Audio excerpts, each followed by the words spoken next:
All right, everybody. Hello, welcome to the YYC Kopites. This is the official YouTube channel of the Calgary Supporters Club for Liverpool FC. Oh, I think we're still on a bit of a high from the Champions League final, and obviously a heck of a season last year. And we thought it'd be nice to get some Canadian content out there. We're here in Calgary, Alberta. So obviously there's been a big following of Reds all over the world for a long time, and it seems to be growing more and more with the success of the club on the field. So, we thought we'd get some stuff up and do some chat, talk to some Canadian fans, some local fans, and to be honest, I'd even like to chat with some rivals. So if anybody's got a Manchester United, Chelsea, Arsenal, Tottenham, Manchester City fans that they have friends or family, please send them my way. I would love to get them sat down and have a chat and just general discussion on the teams themselves. So a little bit about us. The Calgary Supporters Club has been around for a number of years now. We've got quite a large group. We meet every game. We meet at the Cat and Fiddle, which is located at 540 16th Avenue Northwest here in Calgary. The Cat and Fiddle is a great bar. The staff is amazing. They all dress up in their Liverpool kits before every game, and they open early for us. So obviously this next game is going to be 5:30 in the morning kickoff here in Canada. So, or at least in Alberta, and they'll have the pub open for us bright and early. There'll be a really good turnout of Reds there. There always is. So we'll sing songs, chants all the way through. You get to talk to a lot of us there, and it's always fun to bounce ideas and conversation off of each other. So if you're ever in the area, you're coming through Calgary or you live here, you want to come down and check out a game, please feel free to come in, check it out. Come say hi, let us know where you're from. We've done all sorts of different things. Obviously, I put a video up with Mark Kenny, came out from Liverpool, came out, did some songs for us, and it was a great time had by all. So, definitely come by and check it out. I'm going to be doing a bunch of different content on here. So, pre-game, post-game, I'm going to try to do some Facebook Live stuff as well. So if you're not following us on Facebook, head over there. I'll put a link in the description, as well as Twitter, Instagram. Check us out. If you get a chance, if you like what we're talking about here, hit the like button, subscribe. Obviously, that's going to help us out, and we'd love to hear from you as well. So if you have any comments about some of the discussion that I have or some of my opinions, obviously this is going to be a lot of my opinion. I'm going to try to get as much from other people as well. But if you've got any comments on it, please put them in the comments section. Let me know what you think. And I'd love to do kind of maybe a weekly segment just talking about your comments and how you see the games. We're going to try to do man of the match stuff and all that as well. Obviously, we're just getting started, so no graphics, anything like that just yet. But stay tuned. We will be getting all that done. All right, so beginning of the season. 4 games in, 4 wins. Can't really complain. And I'm not going to complain because really at the end of it, if we win every game and don't play the best, then that means we win the title. So, but obviously there were some signs for concern. Beginning game there up against Norwich, obviously newly promoted side from the championship, the champions of the championship versus the champions of Europe. Obviously, shouldn't have been too much of a task for the Reds to dispatch of them. On the score sheet, 4-1. Didn't look like it was too much of an issue, but I don't really think that played too much into the game. So, 4-1, own goal early by Hanley. Great work by Divock Origi. And it looked like the Reds were up and flying. 7 minutes in, everybody's pretty happy. After that, however, we kind of had a dip. And whether this is just a little bit of a hangover from the Champions League, players getting back late from international duty. There was no Mane starting in that game because he'd only been back for a short period of time. Salah, Firmino, they were both back kind of early. Maybe resting them another week might have been the worst, but it's Norwich. Probably went out there thinking we don't have to be at our best. So yeah, the own goal from Hanley, a goal from Salah, Van Dijk, And then Origi. Trent Alexander-Arnold yet again doing what he does, whipping balls in. I can't say enough about this kid. I think everybody keeps forgetting that he's 20 years old, and to be arguably the best right back in the world of football, breaking the assist record for a defender last year with 12, and followed up closely by Robertson with 11. Some good signs. The one worrying thing was obviously Norwich was getting through our defense pretty easy, getting a lot of shots, a lot of quality shots. And, it's one thing if you're just giving up shots from distance and it's easy for the keeper to handle, but a couple off the uprights or off the crossbar. And then obviously the big talking point from that game was Alisson going out injured and how instrumental he was for us last year. To see him go out, especially with an injury like that, which, it was on a goal kick. You're not expecting him to hurt himself in that situation. And whether this was, a little bit of fitness from how far being with Brazil and could have played into it, who knows? But, watching him go down, keeper comes in, Adrian, when did we sign him? 2 days, something like that, prior to the game. Comes in, a little bit shaky, but it's expected. No time with the team whatsoever. Yeah, it's going to happen. So not a big deal there. And I've just been reading that Alisson's back in training, not quite at 100%, but we should be seeing him pretty quick here. So, we've obviously got Newcastle up as our next game. Not really going to need him there. Newcastle looking decent, but shouldn't really be too much trouble. The next game, obviously, traveling to St. Mary's, playing Southampton. Now, I don't know what it is about playing Southampton. Maybe it's because we've been, basically plucking players from there for quite some time. Just off the top of my head, Van Dijk, Mane, Lallana. I know there's more, but I can't think of them right now. So, they're always up for a game. And so are our players as well. And I think it's always good seeing our guys go there and play the way they play. Mane getting on the score sheet first against his former club. Great thing to see. And a goal by Firmino as well. 2-1 victory, but again, not the best of performances. And that late mistake from Adrian allowing Ings to put one in the net. So, again, a little bit of shakiness. You're only talking about 2 weeks with the club.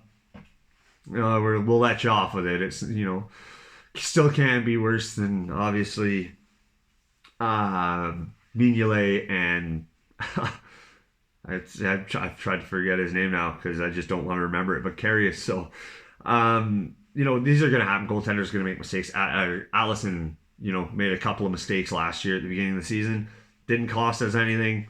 Another victory for the Reds. Away from home, might as well. So, and obviously we had Arsenal, and I don't know what it is about Arsenal coming to Anfield, but I always look forward to this game because I know it's going to be a high-scoring affair, at least on the Liverpool side of things. We just always seem to turn up at Anfield against Arsenal. A little bit about that game, playing a diamond in your midfield and giving arguably the two best fullbacks in world football at the moment basically free reign. Just take all the time you need and whip balls into the box, and it definitely didn't pan out very well for them. Matip getting that header and getting up there. The PK by Salah, and then just another goal by Salah as well. So, just in the first, 3 games, you've got Salah with 3 goals, Mane with 1, Van Dijk with an early goal, Firmino with 1. Our front three is up and firing. What more can you ask for? Again, a little bit of issues defensively. Pepe being the first guy to dribble past Virgil van Dijk. So there you go, Arsenal. Here's a trophy for you. You got that we dribble past Van Dijk trophy. Congratulations. Looked decent. Looked a little bit menacing. He's got some good pace. Why they didn't start Lacazette, Aubameyang, and Pepe, I'll never know, because that was the one worry I had going into the game. Defensively, we were not at our best leading up to that Arsenal game, and why not try to take advantage of it at that point? So I think Unai Emery got his tactics wrong there, playing that diamond and giving us all the space. And you knew David Luiz was just in for every game he's going to have that issue. Coming up against some pacey, some very skilled and technically skilled attackers, he's going to struggle. It happened. He pulled back. Mane said something Salah said something about after the game about Salah saying he didn't really feel him and whatever. But you grab a guy's shirt and give it a tug, you're gonna get called. We've got VAR now, which I'm not overly sold on, and we'll get into that on another discussion. But you're gonna get caught. These things are gonna happen. So I think that's gonna be a problem for Arsenal going forward. Yeah. So another convincing win. Move on to the next one. 12 points, 9 points in 3 games? Why not, right? 3 straight wins.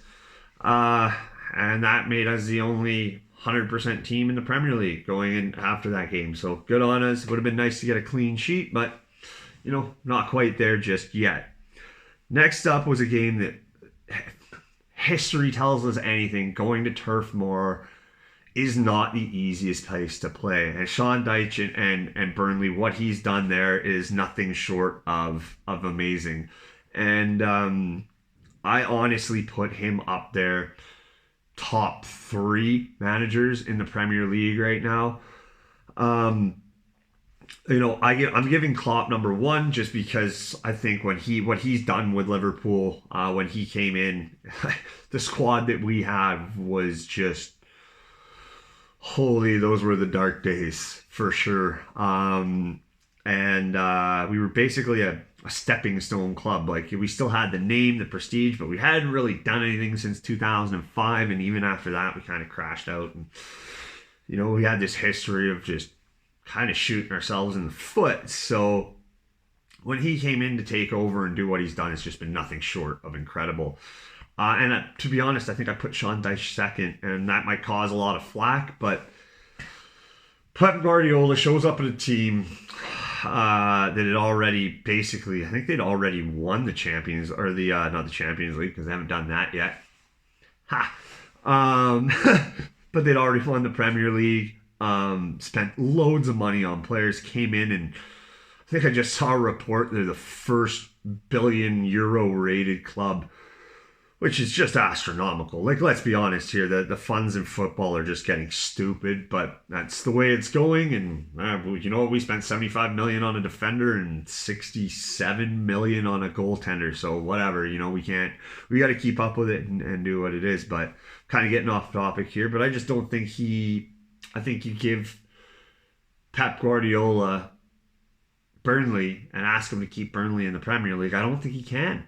And I think that would be his next step for Guardiola. Go take a team that's not going to just throw money at you and say, here, spend whatever you want and build whatever team. I guarantee you he'll end up at PSG next because that's their philosophy.